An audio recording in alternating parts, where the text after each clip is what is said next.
Assalamualaikum warahmatullahi wabarakatuh.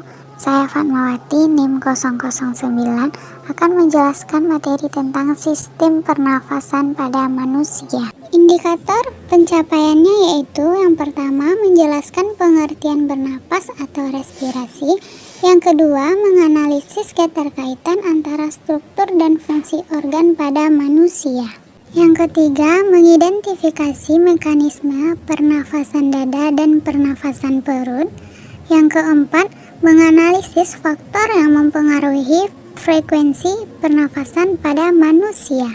Yang kelima, menjelaskan macam-macam gangguan sistem pernafasan manusia, upaya pencegahan dan penanggulangannya. Apa yang kamu ketahui tentang bernafas? Bernafas merupakan proses menghirup O2 dan menghembuskan CO2 yang melibatkan pertukaran udara antara atmosfer dengan alveolus paru-paru. Alat pernafasan pada manusia terdiri dari hidung, tenggorokan, dan paru-paru.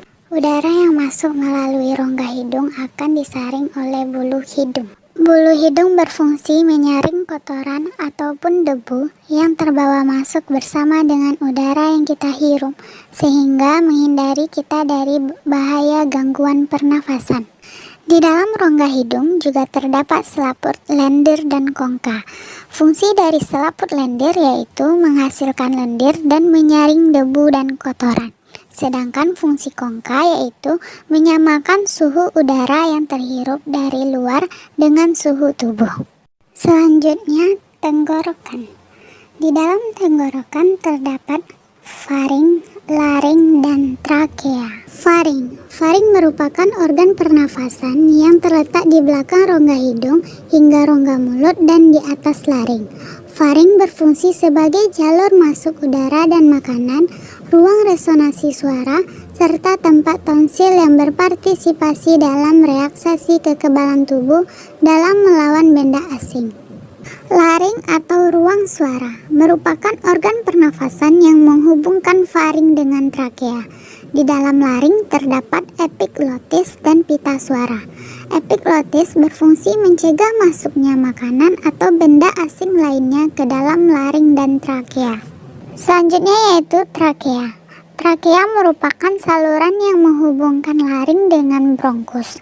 Dindingnya tersusun dari cincin-cincin tulang rawan dan selaput lendir yang terdiri atas jaringan epitelium bersilia. Fungsi silia pada dinding trakea untuk menyaring benda-benda asing yang masuk ke dalam saluran pernafasan. Paru-paru. Udara yang masuk ke dalam paru-paru akan melalui saluran yang bernama bronkus. Cabang dari bronkus disebut bronkiolus. Setiap bronkiolus akan bermuara ke alveolus. Mekanisme pernafasan pada manusia terbagi menjadi dua. Yang pertama, pernafasan dada. Pada pernafasan dada terbagi menjadi dua fase. Yang pertama, fase inspirasi. Fase inspirasi merupakan fase yang diawali dengan berkontraksinya otot antar tulang rusuk sehingga membuat rongga dada terangkat atau membesar. Akibatnya, tekanan dalam rongga dada menjadi lebih kecil daripada tekanan di luar sehingga udara luar yang kaya oksigen masuk ke dalam paru-paru. Fase ekspirasi merupakan fase yang relaksasi atau kembali ditariknya otot antar tulang rusuk ke belakang yang diikuti oleh turunnya tulang rusuk sehingga rongga dada menjadi kecil. Akibatnya, tekanan di dalam rongga dada menjadi lebih besar daripada tekanan luar, sehingga udara dalam rongga dada yang kaya oksigen dikeluarkan. Kedua, pernafasan perut. Pada pernafasan perut ini juga terbagi menjadi dua fase. Yang pertama yaitu fase inspirasi. Fase inspirasi ini terjadi kontraksi otot diafragma sehingga rongga dada membesar. Akibatnya tekanan dalam rongga dada menjadi lebih kecil daripada tekanan di luar, sehingga udara luar yang kaya oksigen masuk. Selanjutnya, fase ekspirasi merupakan fase relaksasi atau kembalinya otot diafragma ke posisi semula yang diikuti oleh turunnya tulang rusuk. Hal ini menyebabkan rongga dada menjadi kecil. Akibatnya, tekanan di dalam rongga dada pun menjadi lebih besar daripada tekanan luar, memungkinkan udara dalam rongga dada yang kaya karbon dioksida keluar. Frekuensi pernafasan pada manusia adalah intensitas memasukkan atau mengeluarkan udara per menit dari dalam ke keluar tubuh atau dari luar ke dalam tubuh. Pada umumnya, intensitas pernafasan pada manusia berkisar antara 16 sampai 18 kali. Faktor yang mempengaruhi kecepatan frekuensi pernafasan. Yang pertama yaitu usia. Semakin bertambahnya usia, maka semakin menurunnya frekuensi pernafasan. Yang kedua, jenis kelamin. Laki-laki memiliki frekuensi pernafasan lebih cepat daripada perempuan. Yang ketiga, suhu tubuh. Semakin tingginya suhu tubuh, maka semakin cepatnya frekuensi pernafasan. Gangguan alat pernafasan disebabkan oleh debu, asap, bau tak sedap, dan kuman penyakit. Penyakit pada alat pernafasan manusia, influenza, flu burung, dan TBC paru-paru.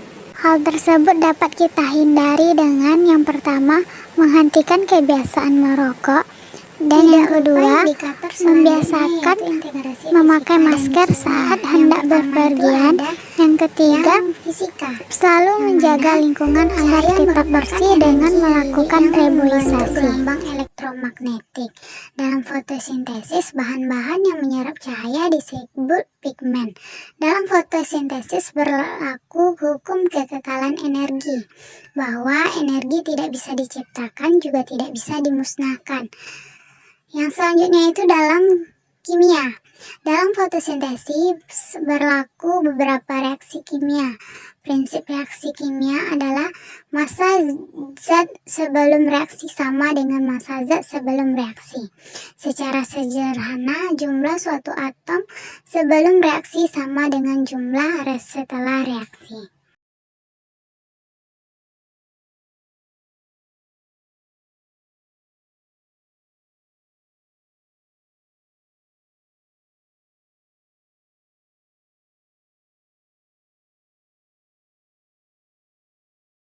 Itulah penjelasan materi tentang sistem pernafasan pada manusia. Semoga bermanfaat. Sampai jumpa. Assalamualaikum warahmatullahi wabarakatuh.